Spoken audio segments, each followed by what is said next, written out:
Welcome to Demo Reel, a show where I show you games that are unfinished but playable. I'm going to give you my opinions of what I think about them, the current state that they're in, the development process that they've gone through, and where I think they're going to be in the future if I think they'll be worth buying. So let's see what we can catch on the Demo Reel. The game I want to talk about today, the demo I want to talk about today, kind of made me want to make this series in general. It made me realize that on Steam and just in general, there's lots of indie developers releasing these, I would call them more beta builds of their games as demos for people to try out, not even to try before you buy, but for people to just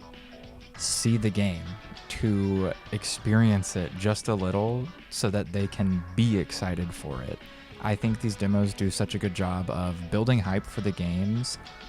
building awareness, but also helping the creators to, through building awareness and all these other things, amass funding for these projects that they're working on. Usually with small teams, they don't have the resources or the manpower to be cranking out these AAA titles, so anything that gets the public eye on them is extremely helpful. When looking at MINDWAVE for the first time, it's very clear to see that it's trying to be, if not is, a spiritual successor to like a WarioWare game. Something that primarily focuses on fast-paced, chaotic, stressful minigames. There's also a lot of things that MINDWAVE does that sets it apart from being just a spiritual successor though. With the story taking place in the metropolis of Blackout City, the Mindscape company is hosting their annual tournament of the most popular game in the city, boasting a $10 million prize pool for the winner. MINDWAVE is a game where contestants step into the subconscious of their opponents and, using their own thoughts, feelings, memories, dreams, they will try to outwit and outplay the opponent. Narratively, I think it's just a battle of the wits, but gameplay-wise, this is where we get into our microgames.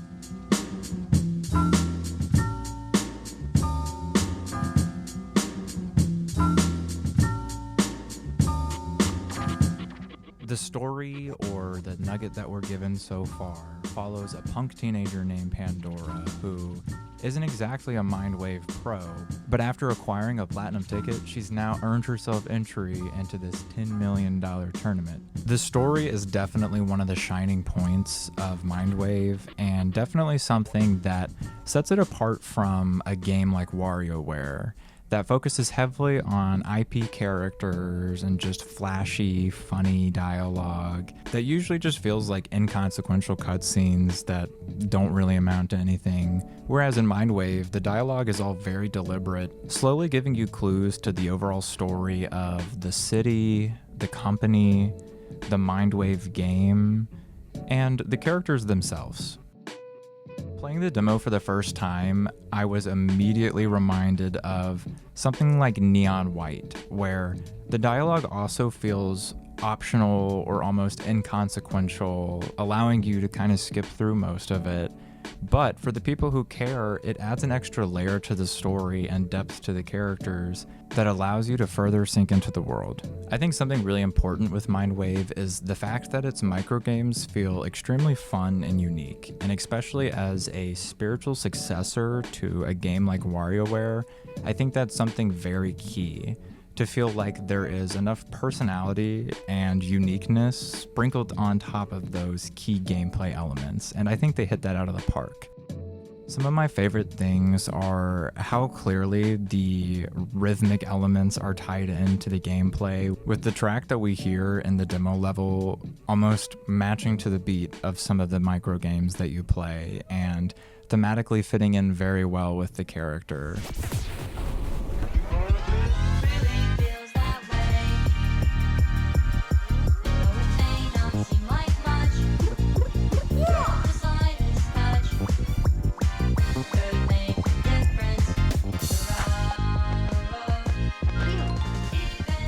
as well as the art of the microgames and title cards and in-betweens, also all fitting in extremely well to not only the art style of the game, but the vibe of the character that you're playing against. Something really cool too is with the use of a keyboard and a mouse, there's a lot of opportunity for input options when it comes to the microgames, and I think it also adds a sense of fanaticism having to move your hands across your desk to do certain microgames, and that's just like a fun flip to something that you don't really get with just a Game Boy or a Wii controller or whatever you choose to play your WarioWare with. Something else I really like about the microgames and is showcased in the demo with the first mind fight is these gimmicks that pop up later in the microgames and outside of the microgames, if that makes sense. The first ones we're shown are these pop-up ads that, fourth wall breaking for sure, out of the game, in the game, are constantly getting in your way, whether it's blocking your view of something you need to dodge or directly getting in the way of something that you need to click. These add a really fun level of challenge as they're really hard to predict, and it almost makes it feel like certain runs are seeded and that you can get some really annoying pop-up ads and others you can kind of breeze through without having to click through that many. With the demo only giving us a small nugget of the story and kind of that first mind fight, the entire game promises 7 of these mind fights with intermittent dialogue on the floors, lobbies, etc. with the different characters, which I'm excited to see if there's going to be additional characters as well as how we see these relationships flesh out between the characters that we got to see in the demo and maybe the relationships between the other characters themselves, not just Pandora and Smalls. As well as an endless mode where you can play against the minds that you've defeated in the tower and compete for high scores against your friends or other strangers on Steam, which I always think is really good for the longevity of a game, especially something that is mostly skill-based, which is neat because much like the WarioWare games or Rhythm Heaven, it's a high score game, so it's fun to compete and kind of rank yourself against everyone else who's playing. I think my favorite thing, if not the coolest part about this project, is the fact that it's being created by about 6 developers and some additional help on the side. Just a quick kudos to Dorcas64 because the music in this game is incredible. Just from the get-go on the main menu, you are immediately aware that you're in for a good ride.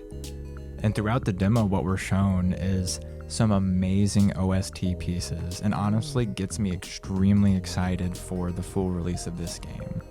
As well as a shout out to Megalo224, Mook, Milkshake, Stormy, and Mizu for pouring out their hearts into this fantastic game that I think can be more than just a spiritual successor.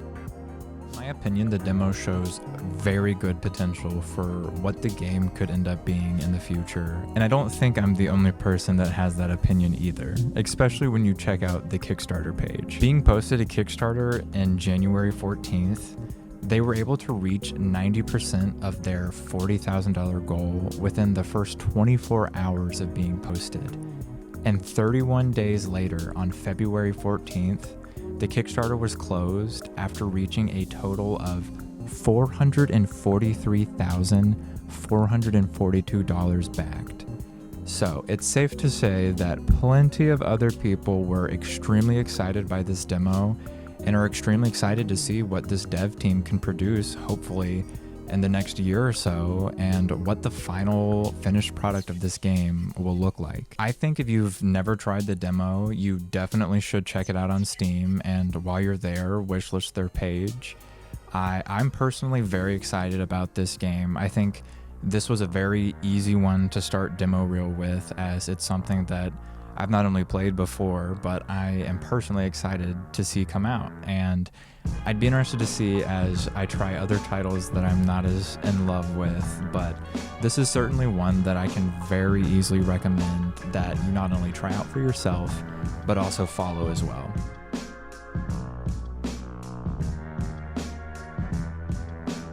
Well, it's been real.